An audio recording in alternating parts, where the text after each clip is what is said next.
So here we are in the village of Cornish Hall End. Not a lot going on behind me. Northwest of Essex, and it is 3 miles north of Finchinfield and 4 miles south of Steeple Bumpstead.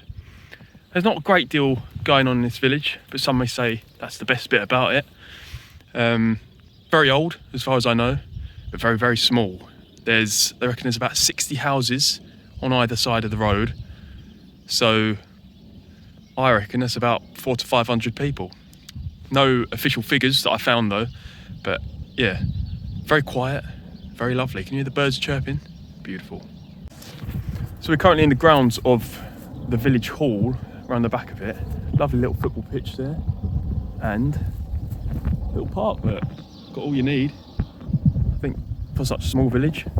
Keeps the kids happy, so big tick with regards to that. Little bin.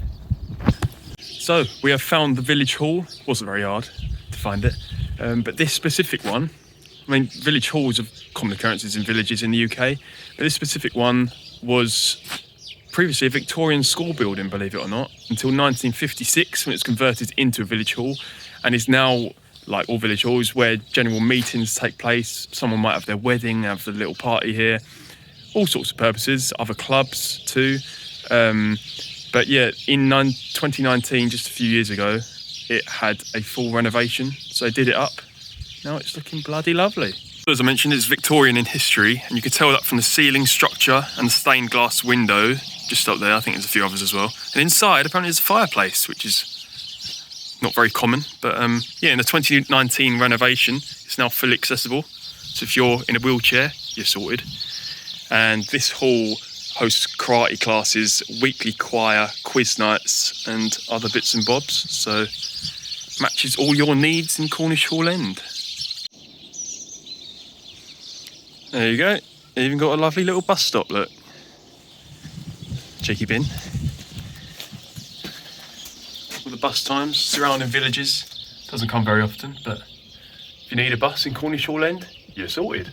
So we're currently in the churchyard of the Cornish Hall End village church, and yeah, it's a nice little thing. It's all gravestones of different soldiers. There's some poppies over there, so it's quite common if the men in the village fought in a war, then they'd all kind of share a bit of space in the churchyard so it can be respected by the village folk from generations to come. And once you've had Sunday service, go to the pub, the Horse and Groom pub in Cornish Hall End. Very lovely village pub. And those are the 3 gemstones of the village: a church, a pub, and a village hall. What more could you want? So as you can see here, the main road in the village is where pretty much all the houses are built beside, and that is what's called a ribbon development. They became popular in the interwar period, where modes of transport made people be able to live away from urban areas, as they wanted to chase a bit of rural life, and they can then drive to the cities or places of commerce for their jobs. So as a result of these ribbon developments, pretty much all of the construction was along the main road, so it's a lot more spread out, and that means I think flood risk would be decreased, which is a good thing. However, all things come at a cost, even ribbon developments, and that meant that facilities like water or sewage, electric, they lagged a bit more, and generally they're more inefficient, and if you want to upgrade them, more costly because they cover a wider area. But yeah, as the car ownership increased, they became a lot more common, and I think you get them a lot in the States as well because they've got more space. So yeah, add that to your trivia book.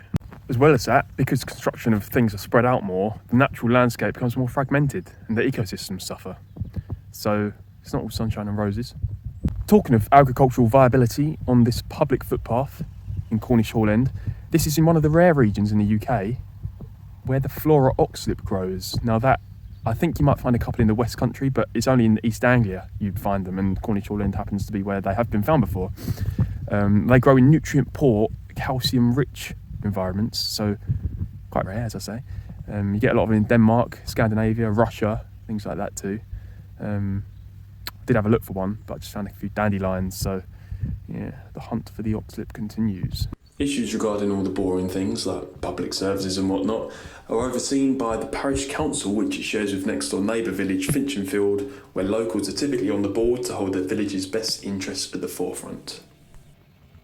This village was also one of the places studied in the Survey of English Dialects, which was a research project conducted in the 1950s by the University of Leeds, and it aimed to capture the different quirks and uniqueness in spoken English across little villages in England. How, say, a village in Hartlepool differs from Cornish Hall End.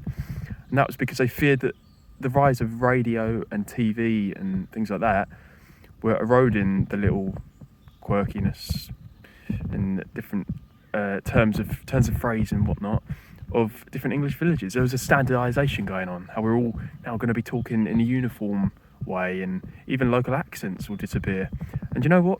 As decades have been and gone, that has been proven to be the case. In fact, they reckon, I'm sure I read somewhere, that they reckon the accent from Birmingham, which a lot of people take the piss out of, is Peaky Blinders, that sort of one, that will vanish by 2070 or something mad like that. So they weren't wrong, and I've not read the book, the survey, but yeah, I might have to have a gander, because they're obviously onto something.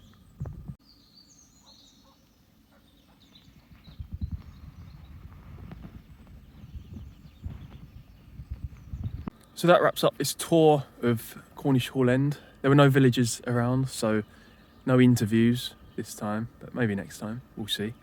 As you can see though, there's not a great deal to do or see, but you can go have a meal in the pub, go to the church, say your prayers to God, even come to the football pitch. But maybe it's good to have some villages where there's not a great deal to do, because what with the busyness and loudness of everyday life in modern day Britain, a quiet, tucked away, quaint little village is welcomed.